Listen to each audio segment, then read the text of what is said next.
सुप्रभात विद्यार्थियों। आज हम कक्षा 7वीं से पाठ्य पुस्तक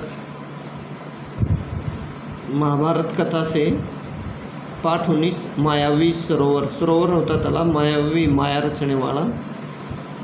तो ये पाठ पढ़ेंगे। पांडवों के वनवास का समय पूर्ण होने को ही था। 12 बरस समाप्त होने में कुछ ही दिवस रह गए थे। दिवस होता है दिन। उन्हीं दिनों एक गरीब ब्राह्मण की मदद करते हुए पांचों भाई जंगल में बहुत दूर निकल आए। वे थके हुए थे, सो जरा सुस्ताने लगे। जरा होता है थोड़ा, लिए नुक्ता बिंदी हटा देंगे, जरा बूढ़ापा हो जाएगा। इसका अर्थ युधिष्ठिर नकुल से बोले, भैया जरा उस पेड़ पर चढ़कर देखो तो सही कि कहीं कोई जलाशय या नदी दिखलाई दे रही है। जलाशय तालाब होता है। नकुल ने पेड़ पर चढ़कर देखा और उतरकर कहा कि कुछ दूरी पर ऐसे पौधे दिखाई दे रहे हैं जो पानी के पास ही उगते हैं। आसपास कुछ बगुले भी बैठे हुए हैं। बगुला पक्षी होता है। कहीं कहीं आसपास पानी जरूर होना चाहिए। युधिष्ठिर ने कहा कि जाकर देखो और पानी मिले तो ले आओ। कुछ दूर चलने पर अनुमान के अनुसार नकुल को एक जलाशय, ठीक कर लेंगे आप, थोड़ा सा आएगा, जलाशय मिला। उसने सोचा कि पहले तो मैं अपनी प्यास बुझा लूँ और फिर तरकस में पानी भरकर भाइयों के लिए ले चलूँगा। तरकस होता है जिसमें तीर रखे जाते हैं, कमर में पीछे लगता है ये, या बांधा जाता है। तरकस जिसमें तीर रखे जाते हैं वो तरकस होता है। यह सोचकर उसने दोनों हाथों की अंजुली अपने हरियाणवी में हम आंदड़ा बोल देते हैं, दोनों हाथों को जोड़ लेते हैं, मिला लेते हैं, उसको अंजुली बोला जाता है। अंजुली में पानी लिया और पीना ही चाहता था कि इतने में आवाज़ आई, माद्री के पुत्र दुस्साहस मत करो, इस जलाशय पर मेरा अधिकार है। पहले मेरे प्रश्नों का उत्तर दो, तत्पश्चात पीना। पर उसे प्यास इतनी तेज़ लगी थी कि उस वाणी की चिंता न करके उसने अंजुली से पानी पी लिया। पानी पीकर किनारे पर चढ़ते ही उसे कुछ चक्कर सा आया और वह गिर पड़ा।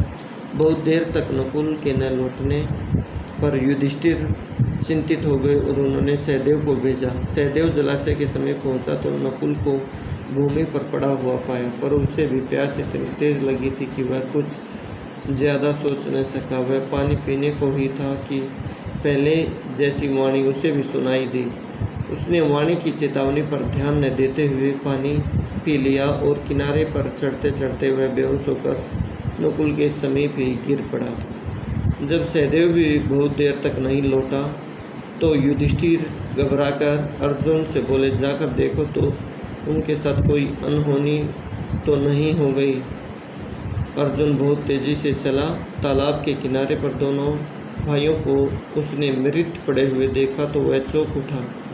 वह नहीं समझ पाया कि इनकी मृत्यु का क्या कारण है। यह सोचते हुए अर्जुन भी पानी पीने के लिए जलाशय में उतरा कि तभी उसे भी वही वाणी सुनाई दी। वाणी आवाज़ होता है, अर्जुन मेरे सवालों का उत्तर देने के बाद ही प्यास बुझा सकते हो।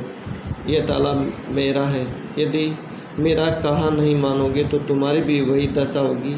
दशा होता है हालत, जो तुम्हारे दो भाइयों की हुई है। अर्जुन यह सुनकर गुस्से में भर गया। उसने बाण छोड़ने शुरू कर दिए जिधर से आवाज़ सुनाई दी थी। उसी ओर निशाना लगाकर वह तीर छोड़ता रहा, लेकिन उन बाणों का कोई असर नहीं हुआ। अपने बाणों को व्यर्थ होते देखकर अर्जुन के गुस्से की सीमा न रही।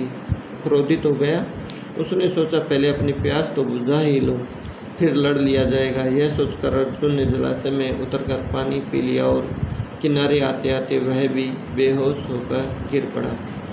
उधर इंतजार करते करते युधिष्ठिर बड़े बेचैन हो उठे। भीमसेन से चिंतित स्वर में बोले, भैया भीमसेन देखो तो अर्जुन भी नहीं लौटा। जरा तुम ही जाकर तलाश करो कि तीनों भाइयों को क्या हो गया है। युधिष्ठिर की आज्ञा मानकर भीमसेन तेजी से जलाशय की ओर बढ़ा। तालाब के किनारे पर देखा कि तीनों भाई मृत प्राय पड़े हुए हैं, मरे हुए के समान। सोचा यह किसी यक्ष की हरकत मालूम होती है, जरा पानी पी लूँ फिर देखता हूँ। यह सोचकर भीमसेन तालाब में उतरना ही चाहता था कि फिर वही आवाज़ आई, मुझे रोकने वाला तू कौन है? कहता हुआ भीमसेन बेधड़क तालाब में उतर गया और पानी पी लिया।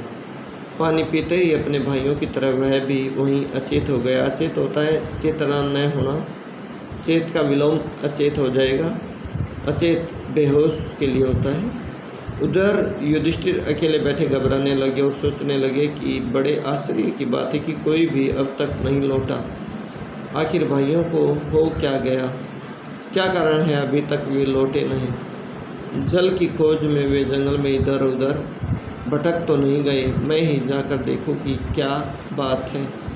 तो इस प्रकार से सभी विद्यार्थियों को पाठ 19 बड़े ध्यानपूर्वक पढ़ना है और कठिन शब्दों को रेखांकित करके उसको नोटबुक में लिखना है।